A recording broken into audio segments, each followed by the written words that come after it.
தெய்வம் நீ என்று உணர் யூடியூப் சேனல் உங்களை அன்புடன் வரவேற்கிறது.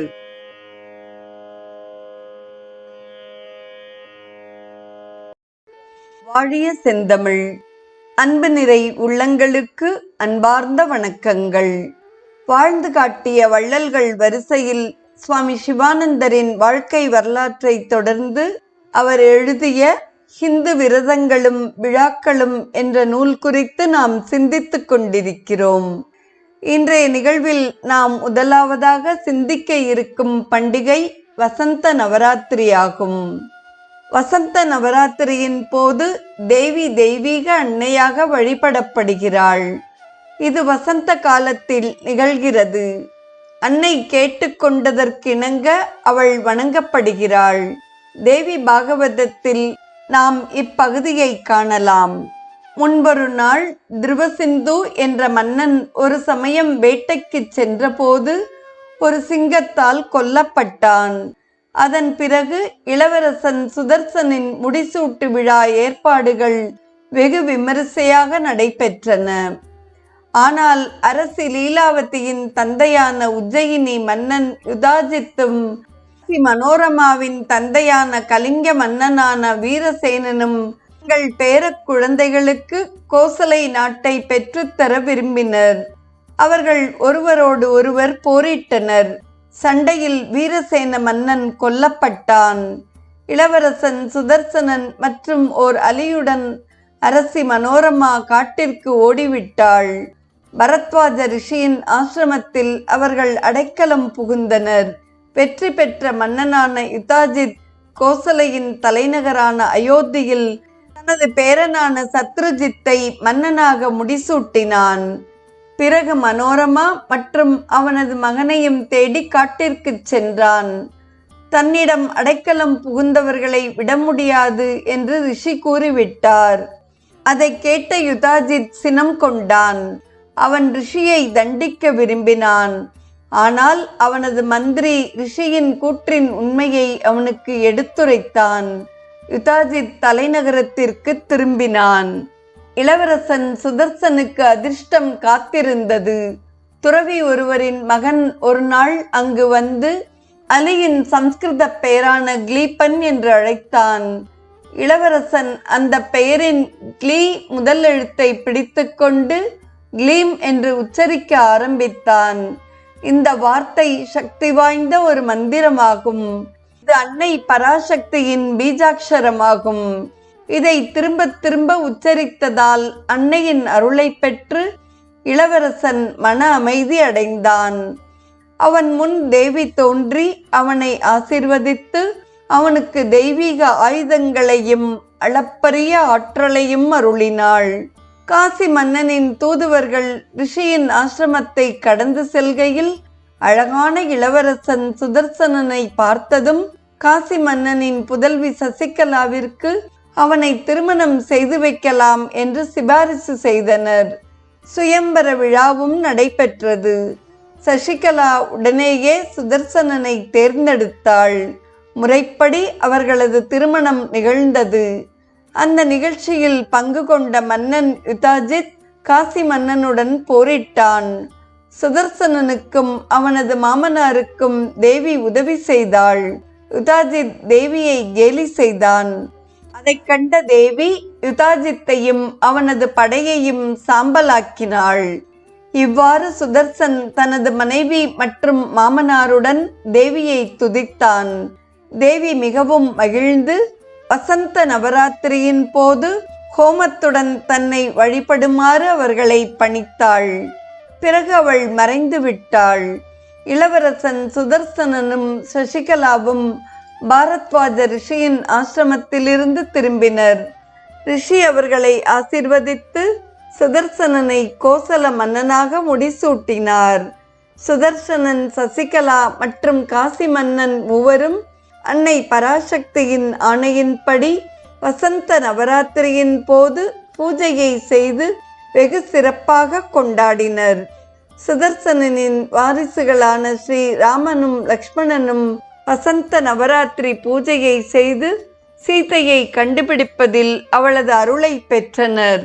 வசந்த நவராத்திரியின் போது சுதர்சனன் ஸ்ரீராமர் செய்தது போல வசந்த நவராத்திரி பூஜை செய்து தேவியை வழிபடுதல் பொருள் மற்றும் அருள் வளத்தை பெற ஒவ்வொரு இந்துவுக்கும் பெரிதும் உதவும். அன்னை பராசக்தியின் அருளின்றி எதையும் அடைய முடியாது. எனவே அவளது புகழ்பாடி அவளது பெயரையும் மந்திரத்தையும் உச்சரியுங்கள். அவளது உருவத்தை தியானியுங்கள், பூஜை செய்யுங்கள், பிரார்த்தனை செய்து அவளது அருளையும் ஆசியையும் பெறுங்கள். அன்னை பராசக்தி அனைத்து தெய்வ சம்பத்துகளையும் உங்களுக்கு அருள்வாளாக என்று வசந்த நவராத்திரி குறித்த தனது உரையை நிறைவு செய்கிறார். தொடரும் நிகழ்வு வசந்த பஞ்சமி குறித்ததாகும். இது ஒரு முக்கியமான ஸ்நான தினமாகும். எல்லா இந்துக்களும் இதை கடைபிடிக்கின்றனர். இந்த வசந்த பஞ்சமியானது மாசி மாதத்தில் வளர்பிறையில் வரும் 5வது நாளான பஞ்சமி என்று அழைக்கப்படுகிறது. வசந்த காலத்தின் முதல் நாளை இது குறிக்கிறது. தீவிரமான யோக சாதனை செய்வதற்கு உறுதுணையாய் அமையும் மனதுக்கு இசைந்த பருவத்தையே வசந்தம் என்ற சொல் குறிக்கிறது. ஆண்கள், பெண்கள், சிறுமிகள் யாவரும் மஞ்சள் உடை அணிகின்றனர். மங்களத்தையும் ஆன்மீகத்தையும் மஞ்சள் நிறம் குறிக்கிறது. வசந்த கால பயிர்கள் முற்றியதை அது எடுத்து காட்டுகிறது. குங்குமப்பூவை பயன்படுத்தி உணவும் மஞ்சள் நிறமாக ஆக்கப்படுகிறது. எல்லோரும் ஒன்று கூடி வசந்த காலம் பற்றிய பாடல்களை பாடி ஆடுகின்றனர். எல்லோரும் அதிகாலையில் எழுந்திருந்து ஸ்நானம் செய்து சூரியனையும் புனித கங்கை நதிக்குரிய தெய்வமான கங்கா நதியையும் பூமாதேவியையும் வழிபடுகின்றனர். இந்த முக்கிய நாளில் சிவன் காதல் தெய்வமான மன்மதனை எரிக்கிறார்.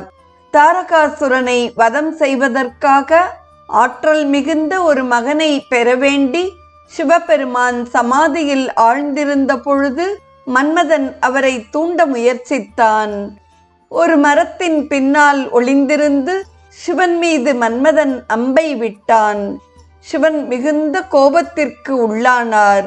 அவர் தனது 3வது கண்ணை திறந்து மன்மதனை சாம்பலாக்கினார். வங்காளிகள் இந்த உற்சவத்தை சரஸ்வதி பூஜை என்று அழைக்கின்றனர். இந்த தினத்தில் அவர்கள் சரஸ்வதி தேவியை வழிபடுகின்றனர். தேவியின் உருவம் ஊர்வலமாக எடுத்துச் செல்லப்பட்டு கங்கையில் விடப்படுகிறது என்பதாக வசந்த பஞ்சமி குறித்த குருதேவரின் உரை நிறைவு பெறுகிறது. தொடரும் நிகழ்வு வரலட்சுமி விரதம் குறித்ததாகும். காந்த புராணத்தில் இந்த விரதத்தின் மகிமையை சிவபெருமான் விளக்குகிறார். உயிருடன் இருக்கும் கணவனை உடைய ஒரு பெண்ணால் இது செய்யப்படுகிறது. மகாலட்சுமி எல்லா செல்வம் மற்றும் மங்களத்தின் இருப்பிடமாவாள். நல்ல மக்கட்பேறு, கணவனின் ஆரோக்கியம் மற்றும் நீண்ட ஆயுள் வேண்டி மகாலட்சுமி பூஜை செய்யப்படுகிறது. ஆவணி மாதத்து பௌர்ணமிக்கு முந்தைய வெள்ளிக்கிழமையன்று இந்த விரதம் அனுஷ்டிக்கப்படுகிறது. ஸ்நானம் செய்து தூய புத்தாடை உடுத்தி இல்லத்தரசி தாமரையுடன் கூடிய ஒரு மண்டபத்தை தரையில் இடுகிறாள். அரிசி, மாவிலை, தேங்காயுடன் கூடிய ஒரு கலசம் அந்த மண்டபத்தில் வைக்கப்படுகிறது. அதில் லக்ஷ்மி தேவி ஆவாகனம் செய்யப்படுகிறாள். வழிபாட்டில் புது தானியம் பயன்படுத்தப்படுகிறது. ஏனெனில் அது வளர்ச்சியையும் சுபிக்ஷத்தையும் குறிக்கிறது. கலச பூஜைக்கு பிறகு கணேச பூஜையும் பிறகு ரக்ஷை அல்லது மங்கள சூத்திர பூஜையும் தொடர்கின்றன. இப்பொழுது வரலட்சுமி பூஜையின் முக்கிய அம்சம் ஆரம்பமாகிறது. ரக்ஷை 2வது முறையாக செய்யப்படுகிறது. அது பெண்ணின் வலக்கையில் கட்டப்படுகிறது. வழிபாட்டிற்கு பின் பல மங்களகரமான பொருள்கள் ஒரு சுமங்கலிக்கு தானமாக கொடுக்கப்படுகின்றன. அவளுக்கு நல்ல உணவும் தரப்படுகிறது.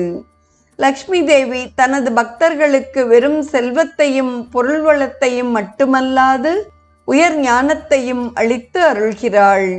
அவள் வித்யாசக்தி. தன் பக்தர்களை பகவானுக்கு அவள் அறிமுகம் செய்கிறாள். அவர்களது முக்திக்காக அவள் பகவானிடம் சிபாரிசு செய்கிறாள். பகவான் விஷ்ணு அல்லது ஹரியான ஸ்ரீமன் நாராயணனின் சக்தியே மகாலட்சுமி. கடவுளது காக்கும் சக்தியே நாராயணர். சுத்த சத்துவத்தின் உருவகமே அவர். லக்ஷ்மி அவரது காரண சரீரம். இயற்கையின் மோக சக்தியான மாயை அவள். அகில உலகத்தையும் அவள் தனது மோக சக்தியால் மயக்கி தனது தோற்றும் சக்தியால் தோன்றச் செய்கிறாள். அவளே வித்யாலட்சுமியாக ஆன்ம சாதகனுக்கு விழிப்பூட்டுகிறாள். அழகு, கருணை, அழகான இயற்கை காட்சி, நாணம், அன்பு, செழிப்பு, இசை, பஞ்சபூதங்கள் மற்றும் அவற்றின் சேர்க்கைகள், மனம், புத்தி, பிராணன் எல்லாமே அவளது தோற்றங்கள். லக்ஷ்மி தேவியின்றி சந்நியாசிகள் கூட தங்களது ஆசிரமங்களையோ பிரச்சாரத்தையோ நடத்த முடியாது.